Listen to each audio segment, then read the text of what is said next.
Chers amis, notre thème aujourd'hui sur les vertus et l'espérance est évangélique. Tout au long de sa parole, Dieu nous invite à être dans l'espérance et il va nous montrer le chemin à suivre. Nous avons une espérance qui est incroyable, mais parfois tout semble aller contre nous dans ce monde et dans cette vie. Et cela semble difficile de garder l'espérance. Il y a de nombreux versets bibliques qui parlent de l'espérance et qui nous encouragent et nous rappellent tout ce que nous pouvons espérer, ces promesses que Dieu nous donne pour avancer sur le chemin de la sainteté. Notre espérance est de croire qu'après que nous aurons vécu cette vie pour Jésus, eh bien nous serons comme lui et vivrons avec lui éternellement. C'est pourquoi nous vivons. Notre objectif à atteindre est la vision béatifique. Cela va exiger de nous que nous ne soyons pas focalisés évidemment sur les choses terrestres, mais que nous ayons notre regard fixé sur les lieux célestes. Saint Paul nous le rappelle dans la première épître aux Colossiens, chapitre 3, versets 1 et 2. Si donc vous êtes ressuscités avec le Christ, cherchez les choses d'en haut, où Christ est assis à la droite de Dieu.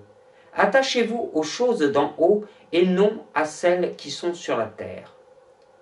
Parfois cela peut nous sembler difficile à faire, notamment lorsque les soucis de notre monde menacent d'étouffer cette espérance et d'attirer notre regard vers un niveau toujours plus terrestre.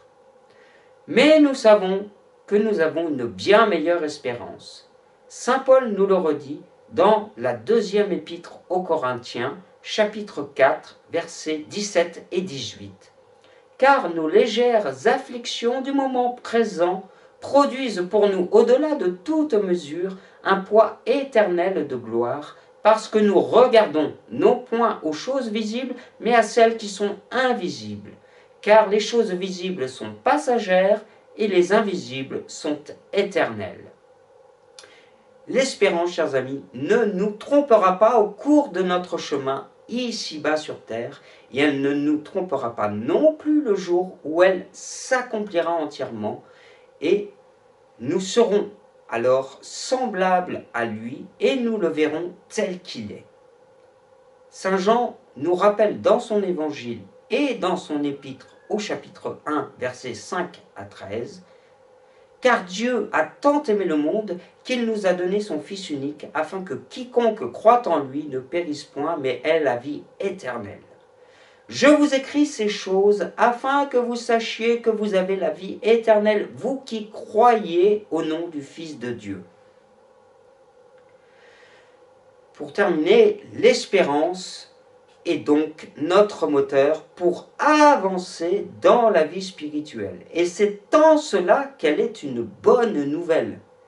L'espérance nous pousse toujours à ne pas nous décourager et à ne pas abandonner, car nous avons un seul but à atteindre, c'est la sainteté. Pendant ce temps de carême, prenons donc le temps de relire la parole de Dieu, ainsi que de réciter notre acte d'espérance, avec le souci de faire de cet acte un acte de confiance dans les promesses du Christ.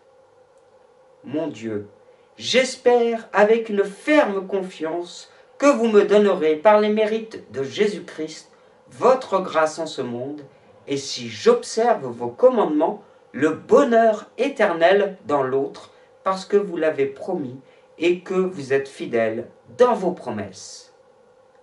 Je vous souhaite à tous un très bon et saint carême avec une ferme espérance.